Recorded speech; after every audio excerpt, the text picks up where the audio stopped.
Commander Jake Morrison stood in front of the large screen in the control room of Mining Station New Denver. His coffee had gone cold hours ago, but he kept holding the cup anyway. The blue numbers on the screen kept changing, and none of them looked good. New Denver was not a big place. It sat on a small moon orbiting a gas giant in the Kepler 442 system. The station had maybe 300 people working there, all mining rare metals from the moon's surface. It was quiet work, far from Earth, far from any trouble. Or it used to be quiet. Jake looked at the tactical screen again. Red dots showed enemy ships moving through space, getting closer to systems where people lived. The Rachnar Horde was coming, and they did not leave anyone alive. "Sir, we have another report," said Lisa Carter from her communication station. She was young, maybe 25, with short brown hair and tired eyes. She had been working for 12 hours straight, listening to bad news from across the galaxy. "What is it this time?" Jake asked, but he already knew it would be terrible. "The colony on Rigel 7 is gone. Complete loss of contact 6 hours ago. That makes it 4 systems in 2 weeks. Jake set down his coffee cup and rubbed his face. Rachnari were not like other alien races humans had met. Most aliens wanted to trade or talk or make deals. The Rachnari just wanted to kill everything and take what was left. They looked like giant insects, with hard shells and sharp claws. They had big ships and lots of weapons. Worst of all, they never stopped. Ow.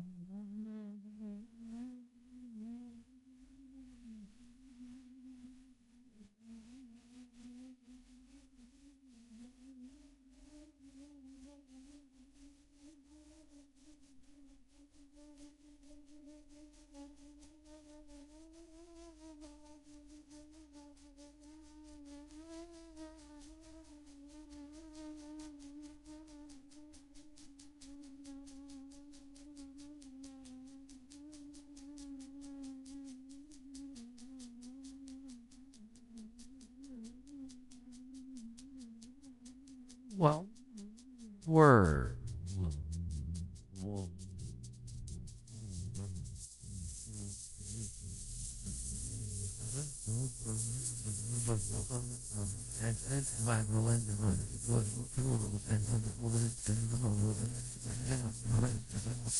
everyone and took everything useful. Then they moved on to the next system. Jake had seen the reports. The Rachnari did not care if you surrendered. They did not care if you had children or families. They just killed everyone. "Any word from Terran Command?" Jake asked. Lisa shook her head. "Nothing new? The fleet is still fighting the Rachnarian, the Tau Ceti sector. They say it will be weeks before any ships can help other systems." Jake looked at the big map on the wall. Red pins showed where the Rachnari had attacked. Yellow pins showed where human colonies were. Blue pins showed where their alien friends lived. The Zilani Commonwealth had 3 systems marked with blue pins. The Zilani were good people. They had blue skin and big eyes, and they were very peaceful. They'd shared their technology with humans and helped build better mining equipment. In return, humans had helped protect their trade routes from pirates. But the Zilani had no real military. They had police ships and some small patrol boats, but nothing that could fight a real war. Their people did not like violence, which made them good neighbors, but bad soldiers. Jake looked at the blue pins and felt sick. "The Zilani systems were right in the path of the Rachnari advance, sir," Lisa called out. "I am getting something strange. On the emergency frequency." "What kind of strange?" "It sounds like a distress call, but the signal is very weak. It is coming from the direction of Zealand Prime." Zealand Prime was the main world of the Zealand Commonwealth. 2 million Zilani lived there, along with maybe 50,000 humans who worked in the trade centers.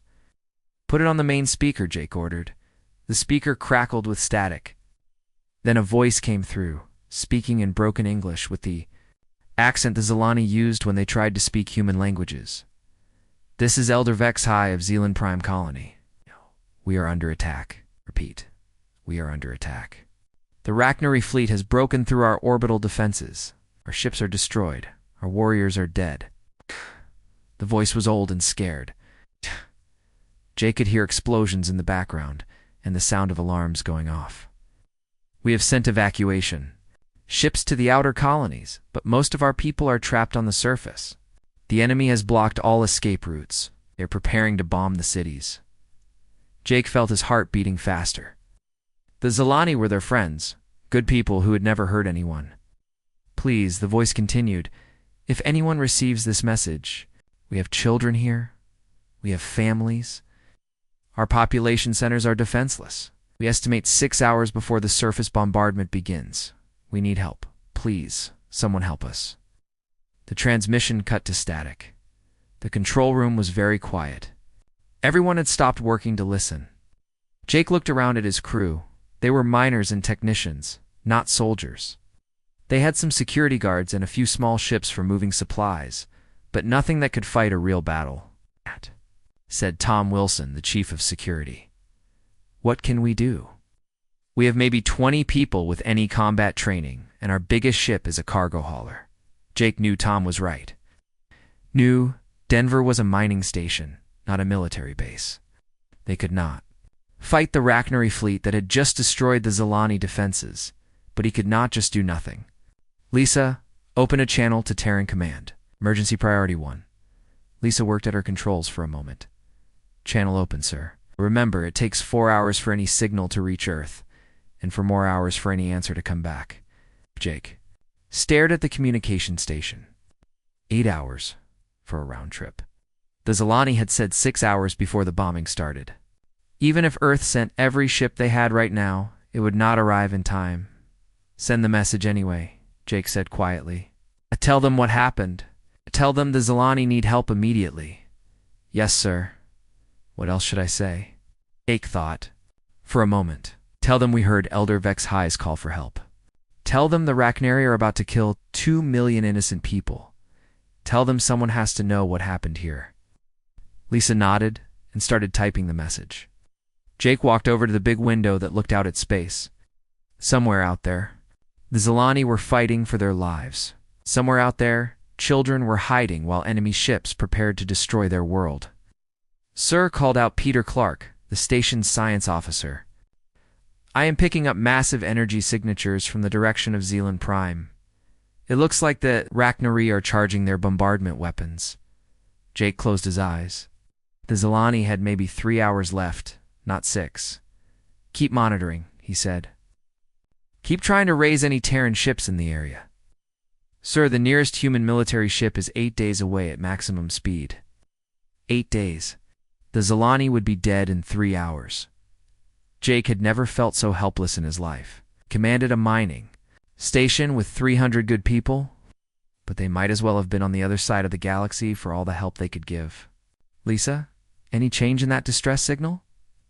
No, sir. Still just static. I think their communication array was destroyed. Jake nodded.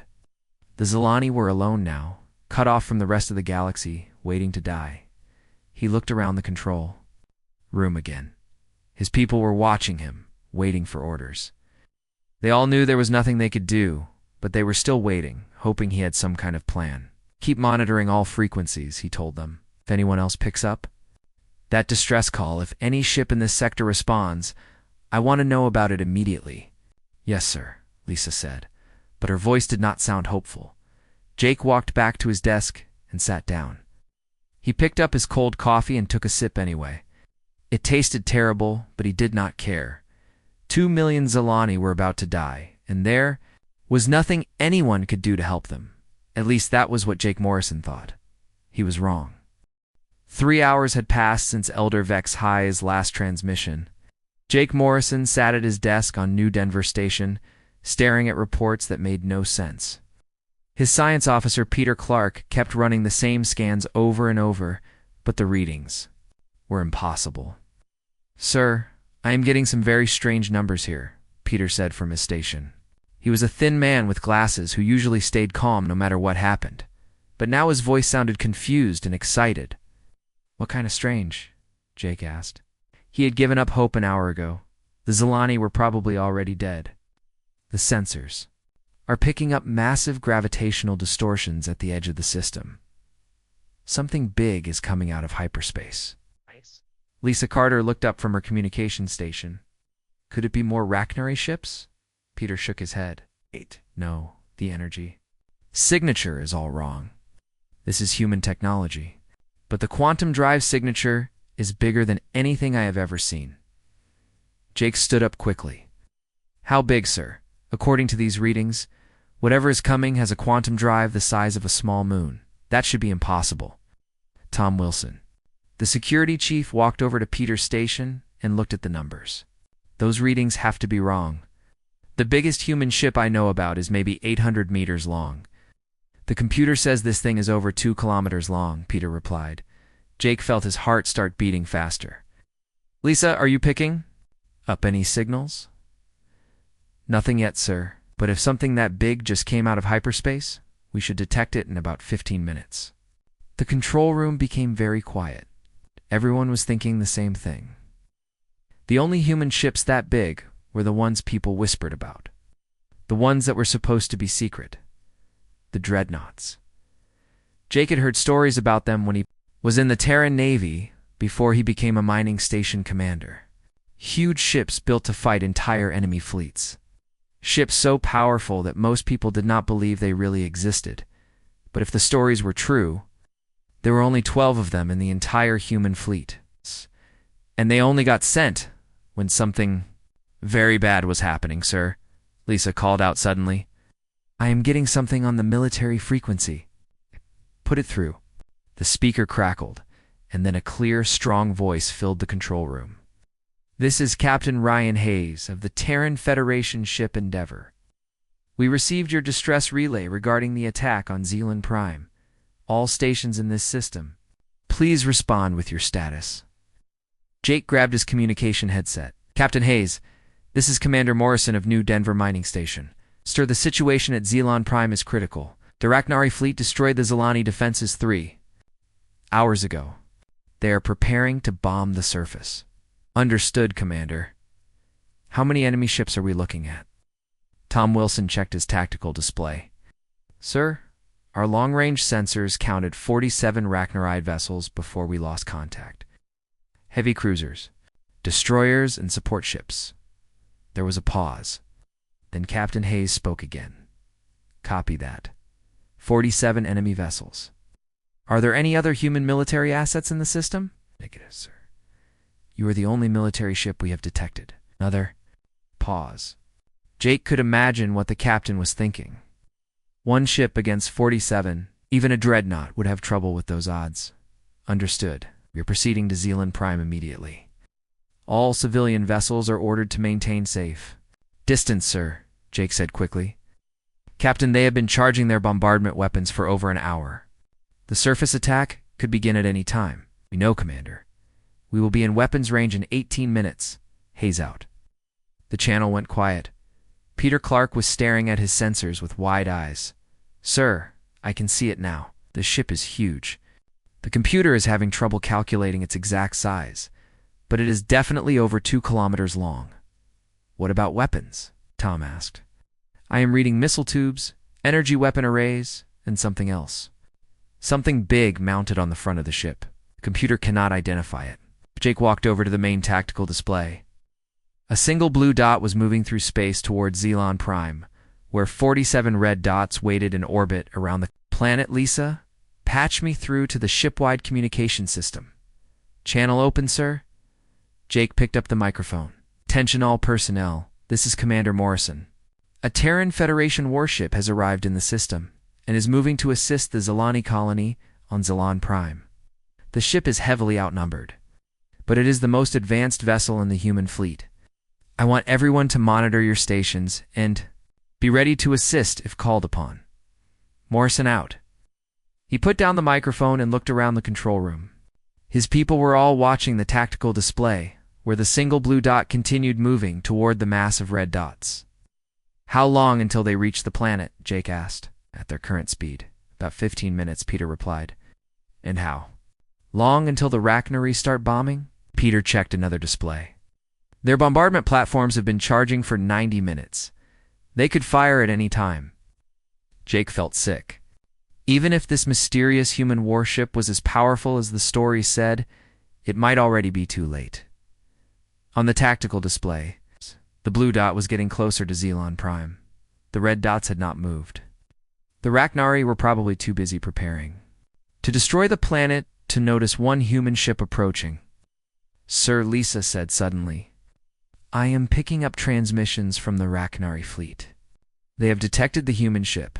Can you translate what they are saying? Lisa worked at her controls for a moment. The computer is translating now.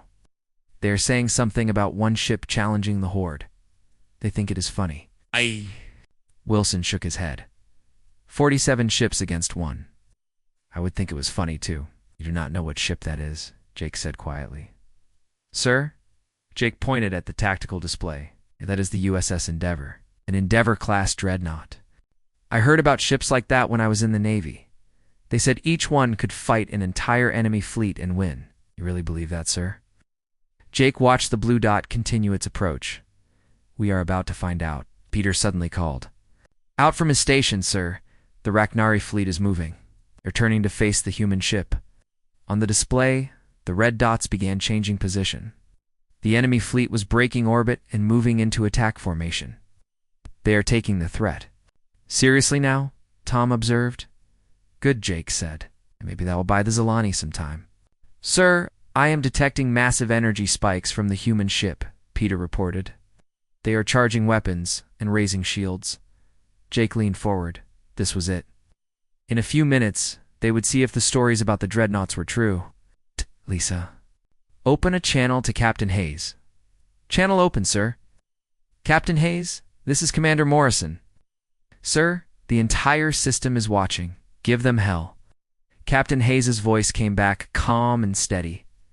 Copy that, Commander. We did not come this far to let our friends down. All ships, watch and learn. This is how humans fight. The channel closed and Jake stared at the tactical display. The blue dot was almost at weapons range now. The red dots were spread out in attack formation, waiting on Zealand Prime, 2 million. Zilani were hiding in shelters and basements, waiting to die. They had no idea that help was coming. They had no idea that somewhere in space, a human captain was about to risk everything to save them. The blue dot reached the edge of the red. Formation. Weapons range, Peter announced. Jake held his breath. The battle for Zealand Prime was about to begin. Admiral Clickstar stood on the bridge of his flagship, watching the tactical display with amusement. The insectoid commander was 3 meters tall, with a hard black shell and glowing red eyes. He had conquered 17 star systems for the Rachni. Horde, and he had never lost a battle. Today would be no different. One human ship approaches, reported his tactical officer in the clicking language of the Rachni. It appears to be challenging our entire fleet. Clickstar made a sound that was like laughter but much more unpleasant. Foolish mammals. They think courage can defeat superior numbers. Open fire on the human vessel. God, destroy it quickly so we can return to burning the planet. The Rachni fleet turned its weapons toward the approaching human ship. 47 warships opened fire at the same time, filling space with energy beams and missiles. The combined firepower was enough to destroy a small moon. On New Denver Station, Jake Morrison watched the tactical display with sick fascination. The screen showed hundreds of red dots streaming toward the single blue dot that represented the USS Endeavour. They're throwing everything they have at it, Tom Wilson said quietly. Look at the human ship, Peter Clark called out from his sensor station. It is not even trying to dodge. Jake looked closer at the display. Peter was right. The Endeavour was flying straight toward the enemy fleet, not turning or trying to avoid the incoming fire. Are they crazy? Lisa Carter asked. Then something amazing happened. The space around the human ship began to light up like a fireworks show. Hundreds of small explosions appeared as automated guns shot down the incoming missiles and energy beams. The few weapons that got through hit some kind of invisible barrier around the ship and disappeared. Shields, Jake whispered. Shields that can stop anything the Rachni throw at them. On the bridge of the Endeavour, Captain Ryan Hayes stood calmly while enemy fire hammered against his ship's defenses. He was a tall man with gray hair and steady blue eyes. He had been fighting battles in space for 20 years, and he had never run from a fight. Shield status, he asked his defensive systems officer. Holding at 95%, sir. There. Weapons cannot penetrate our barrier fields. Captain Hayes nodded. The Endeavour was equipped with the most advanced defensive technology in human space. Energy shields that could stop anything, point defense guns that could shoot down thousands of incoming missiles, and armor plating that could survive the explosion of a star. Lieutenant Amy Foster, he said to his weapons officer. Are we in missile range? Amy was a young woman with short red hair and quick hands. She had graduated first in her class from the Naval Academy. She could hit a target the size of a coin from 1,000 kilometers away. Missile range in 30 seconds, sir, she reported. Prepare all tubes for synchronized launch. Target their heavy cruisers first. All tubes loaded and ready, sir. Targeting the largest enemy vessels. Captain Hayes watched the tactical display. As his ship closed with the enemy fleet, the Rachnarii were still firing everything they had, but their weapons were useless against Endeavor's defenses. It was like trying to stop a battleship with a handful of rocks. Main battery range in 90 seconds, Amy reported. The USS Endeavour carried 120 missile tubes, each one loaded with a quantum warhead that could vaporize a city block. When Amy pressed the launch button, all of them fired at the same time. The space around the human ship erupted in light as the missiles streaked toward their targets. Each missile was equipped with its own small computer brain and stealth technology that made it almost impossible to detect. Admiral Clickstar watched in horror as the human weapons approached his fleet. Intercept those missiles, he ordered. All ships, defensive fire. The Rachnarii tried to shoot down the incoming missiles, but human technology was generations ahead of anything they had seen before. Advanced stealth coatings made the missiles nearly invisible to their sensors. Electronic countermeasures confused their targeting computers. Most of the missiles reached their targets. 8. Nari heavy cruisers vanished in nuclear fire. Explosion was like a small sun going off, lighting up space for millions of kilometers. In every direction, on New Denver Station, everyone in the control room cheered. Direct hits, Peter reported excitedly. 8 enemy ships destroyed. Jake felt hope for the first time in hours. What about the human ship? Still advancing? Shields. Still holding. On the Endeavor's bridge, Amy Foster smiled as she watched the results of her attack. 8 confirmed kills, Captain. Enemy fleet is breaking formation. Captain Hayes nodded. The Rachnarii were good fighters when they had overwhelming advantages, but they were not used to facing an enemy that could hit back harder than they could hit. Bring us into the heart of their formation, he ordered his pilot, Lieutenant Ben Parker. Let's show them what human engineering can really do. Ben was a young man from Texas who could fly anything with engines. He pushed the Endeavor's controls forward, sending the massive ship charging directly into the center of the enemy fleet. Admiral Clickstar realized he was facing something far more dangerous than he had expected. All ships converge on the human vessel, overwhelm their defenses with concentrated fire. The remaining 39 Rachnarii ships closed in on the Endeavour from all sides. They were trying to surround the human ship and attack it from every direction at once. But Captain Hayes had fought this kind of battle before. Amy, continuous fire with all weapons. Target anything that gets within 5,000 kilometers. The Endeavor's secondary weapons came online. Laser turrets that could track dozens of targets at the same time began carving through Rachnarii fighters and destroyers. Energy cannons that fired bolts of pure electricity reached out to touch enemy ships and watch them explode. The human ship was like a wild animal surrounded by hunters.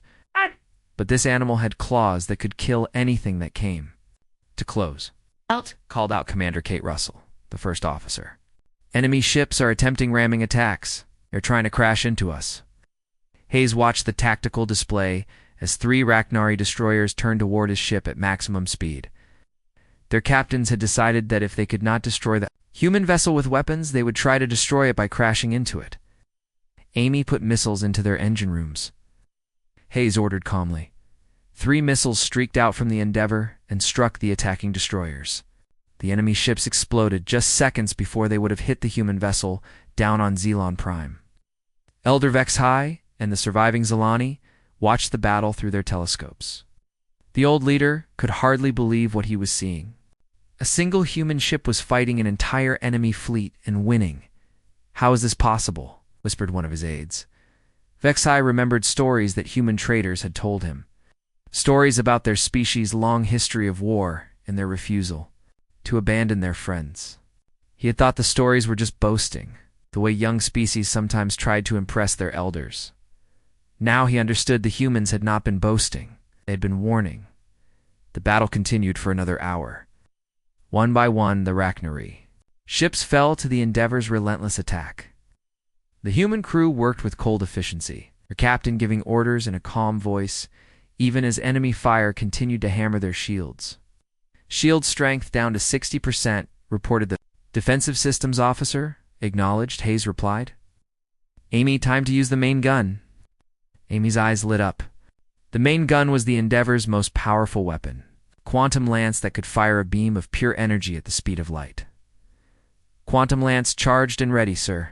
It's targeting the enemy flagship. Captain Hayes looked at the tactical display. Admiral Clickstar's flagship was the largest ship in the Rachnarii fleet, and it was still coordinating the enemy attack. Fire. A beam of brilliant white light lanced out from the Endeavor's bow.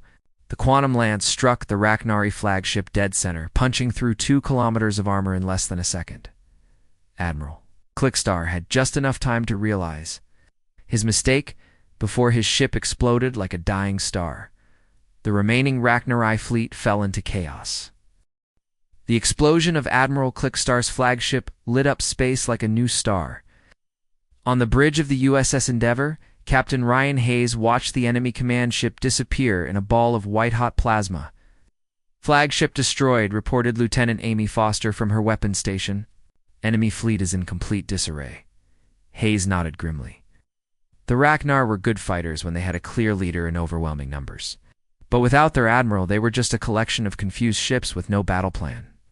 Kate, bring us about, he told his first officer, Commander Kate Russell. Let's finish this. The Endeavor turned toward the remaining Rachnarii ships like a predator stalking wounded prey. The massive human warship had taken damage during the fight, but her shields were still holding, and her weapons were still firing. On New Denver Station, Jake Morrison watched the tactical display with amazement. What had started as a hopeless battle was turning into a complete victory for the humans. The enemy ships are breaking formation, reported Peter Clark from his sensor station. Some of them are trying to run. How many are left? Jake asked. Tom Wilson checked his tactical computer. I count 22 enemy vessels still active, but they are scattered all over the system now. Right.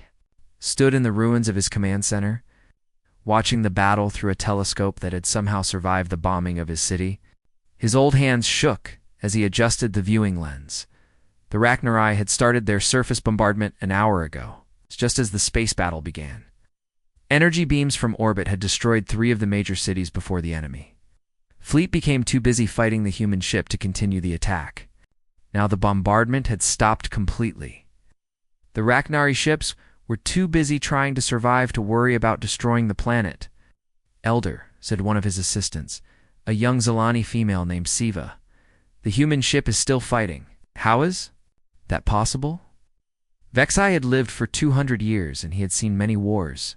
He had watched the rise and fall of 3 different galactic empires, but he had never seen anything like this. I do not know, child, he said quietly. I thought I understood what humans were capable of. I was wrong. Back in space, Captain Hayes was proving just how wrong the galaxy had been about human military power. The Endeavor charged into the scattered Rachnarii formation, her weapons blazing. Ben, take us after that group of destroyers. Hayes ordered his pilot. Lieutenant Ben Parker smiled as he pushed the ship's engines to maximum power. Yes, sir. Time to collect some more scalps. The Endeavor swept down on 3 Rachnarii destroyers that were trying to escape toward the edge of the system. The enemy ships fired desperately at the approaching human vessel, but their weapons barely scratched the Endeavor's shields. Amy, light them up, Hayes said calmly. The human ship's secondary batteries opened fire. Laser beams and particle cannons reached out across space to touch the fleeing destroyers. All 3 enemy ships exploded within seconds of each other. 3 more down, Amy reported with satisfaction. 19 enemies remaining. But the surviving Rachnarai were not giving up easily. Captain Vexkor, the second highest-ranking officer in the fleet, tried to rally his remaining ships. Concentrate fire on the human ship, he broadcast on the Rachnarai military frequency. We still outnumber them. We can overwhelm their defenses. 16 Rachnarai ships formed up behind the captain's heavy cruiser and launched a coordinated attack on the Endeavor. They came from 3 directions at once, trying to catch the human ship in a crossfire. It was a good plan.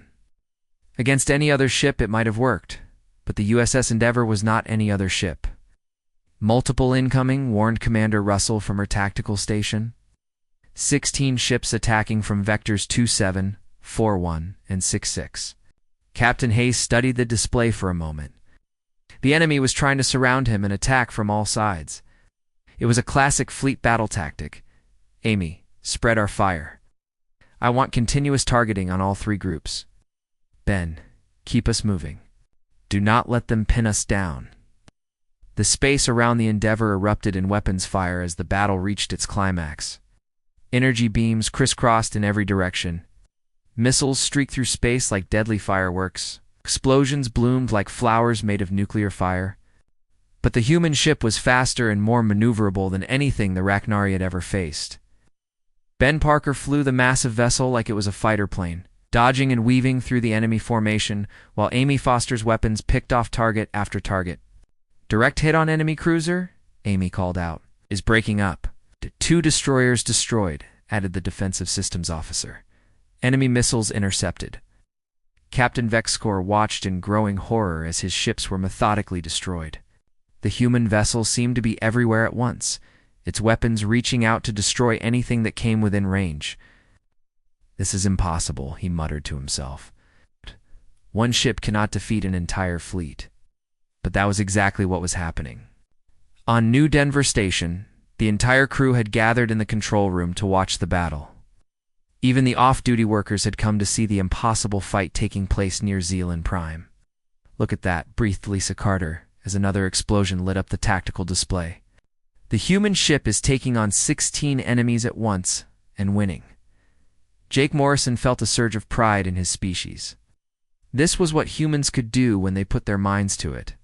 This was why other races had learned to respect and fear human military power. Sir Peter Clark called out excitedly. The remaining enemy ships are breaking off the attack. They are running. On the tactical display, the scattered red dots were moving away from the blue dot as fast as their engines could carry them. The surviving Rachnarai had finally realized they were fighting something beyond their ability to defeat. Captain Hayes watched the enemy ships flee on his tactical display. 6 Rachnarai vessels were racing toward the edge of the system, their engines pushed to the breaking point. Should we pursue, sir? Asked Commander Russell. Hayes considered the question. His ship could easily catch and destroy the fleeing enemies. But there was something to be said for letting a few survivors escape. Let them go, he decided. We'll spread word about what happens when someone threatens our allies. Amy Foster looked disappointed. Sir, we could finish them off easily. I know we could, Lieutenant. But sometimes it is better to let the enemy run home with their tails between their legs. Fear can be a more powerful weapon than any gun. The last 6 Rachnarai ships jumped to hyperspace and disappeared from the sensor screens. The Battle of Zealand Prime was over. On the surface of the planet, Elder VoidHFY stared up at the sky in amazement. The orbital bombardment had stopped completely. The enemy ships that had been preparing to destroy his world were gone. Elder, said Siva, tears streaming down her blue face. Are we saved? VoidHFY nodded slowly. Yes, child. The humans came for us. Even when it seemed impossible. Even when the odds were hopeless, they came. In the control room of New Denver Station, Jake Morrison allowed himself to smile for the first time in days. The tactical display showed only one now, the blue dot representing the USS Endeavor, moving into orbit around Zealand Prime. Communications from the human warship, Lisa reported. Put it through. Captain Hayes' voice filled the control room, calm and professional as always. This is Captain Hayes to all stations. The Rachnarai fleet has been destroyed or driven off. Zealand Prime is secure. We are beginning emergency relief operations immediately. Jake picked up his microphone. Captain Hayes, this is Commander Morrison. Sir, that was the most incredible thing I have ever seen. How did you do it? There was a pause, and then Hayes replied with something that sounded almost like amusement in his voice. Commander, we just did what humans do. Someone called for help, so we answered. Hayes out. The channel closed, leaving Jake staring at the tactical display. One human ship had defeated an entire enemy fleet and saved 2 million innocent lives. It was impossible, but it had happened anyway. That was the thing about humans. They specialized in making the impossible look easy. The USS Endeavour settled into orbit around Zealand Prime like a guardian angel watching over the wounded planet below. The massive ship cast shadows across the surface as it began deploying rescue shuttles and medical teams. Captain Ryan Hayes stood in the transport room, checking his equipment one last time. He was going down to the planet's surface to meet with the Zilani survivors and coordinate relief efforts. With him were Chief Medical Officer Dr. Susan Blake and a team of emergency specialists. Transport ready, Captain? Reported the technician operating the matter beam system. Hayes nodded, energized. The blue light of the transport beam surrounded him. A moment later, he was standing in the ruins of what had once been the main city on Zealand Prime. Smoke rose from damaged buildings, and debris covered the streets. But people were emerging from shelters and basement hiding places, blinking in the sunlight. Elder VoidHFY approached on unsteady legs. The old Zilani leader looked exhausted and shocked, but he was alive. His blue skin was pale from stress, and his large eyes were filled with tears. Captain Hayes, he said in heavily accented English, I do not understand. Why did you come? Your ship was alone against an entire fleet. You could have died.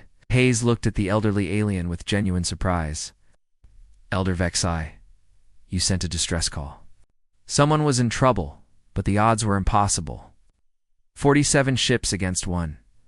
Hayes shook his head. The odds do not matter, Elder. What matters is that you called for help. In human space, no one fights alone. Behind them, Dr. Blake was already working with Zeleny medical personnel to set up emergency treatment centers. Human engineering teams were unloading equipment from shuttles and working alongside local technicians to restore power and communications to the damaged city. How many casualties? Hayes asked. VoidHFY consulted a datapad with shaking hands. Preliminary reports show 12,000 dead from the orbital bombardment, maybe 40,000 wounded. It could have been much worse. Hayes nodded grimly. Without the Endeavour's intervention, it would have been 2 million dead. Every person who had survived was alive because his crew had answered a call for help. What do you need most urgently? He asked. Medical supplies, food, and temporary shelter for the refugees. Many of our cities were damaged and people are afraid to return to their homes. You will have everything you need, Hayes promised. My ship carries emergency supplies for exactly this kind of situation. Over the next few hours, the human relief efforts swung into full operation. Shuttles flew back and forth between the Endeavour and the planet's surface, carrying medical equipment, food rations, portable shelters, and engineering teams. Human doctors worked beside Zilani physicians to treat the wounded. Human engineers helped repair damaged power plants and communication arrays. Dr. Blake set up a field hospital in the ruins of the city center. She was a small woman with gray hair and gentle hands, but she worked with the efficiency of someone who had seen too many disasters. The Zilani physiology is similar enough to human that most of our medical equipment works on them, she reported to Hayes. We should be able to treat the serious cases. Hayes watched human and Zilani medics working side by side to save lives. This was what made humanity special, he thought. Not just their ability to fight and win battles, but their willingness to help anyone who needed it.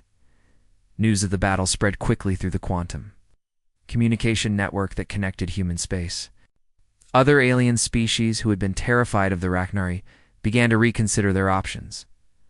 On the planet Krell Prime, homeworld of the militaristic hegemony of Krell, General Thaxam read the battle reports with amazement. The Krell were warrior people who respected strength above all else. They had always considered humans to be weak because of their diplomatic approach to galactic politics. One human ship destroyed an entire Rachnari fleet, he told his staff officers. Perhaps we have underestimated these mammals. Within days, the Krell government sent diplomatic messages to Earth requesting formal alliance talks. In the hidden systems of the Etherian Collective, the mysterious aliens who rarely made contact with other species began emerging from their isolation.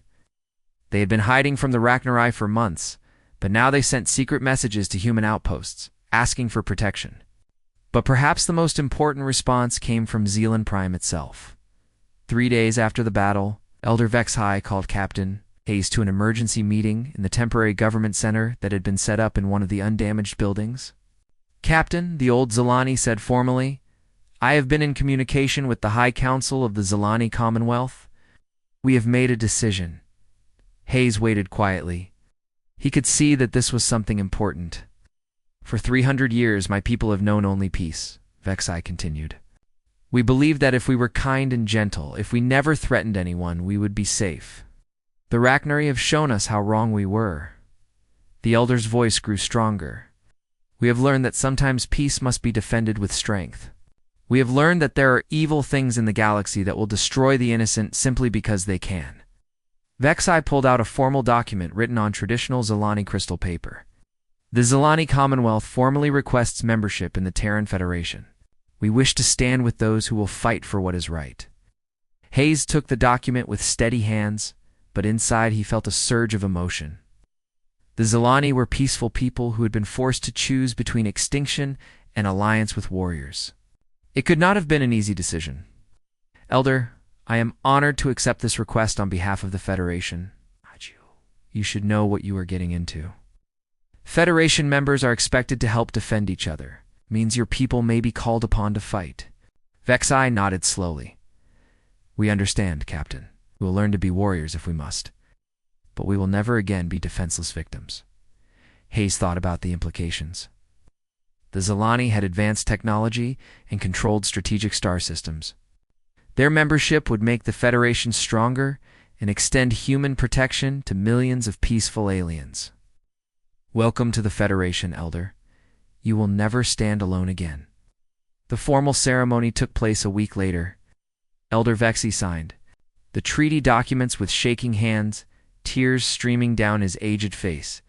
"For 300 years, my people have known only peace," he said during his speech to the assembled crowd of humans in Zilani. "We had forgotten that sometimes peace must be defended with strength.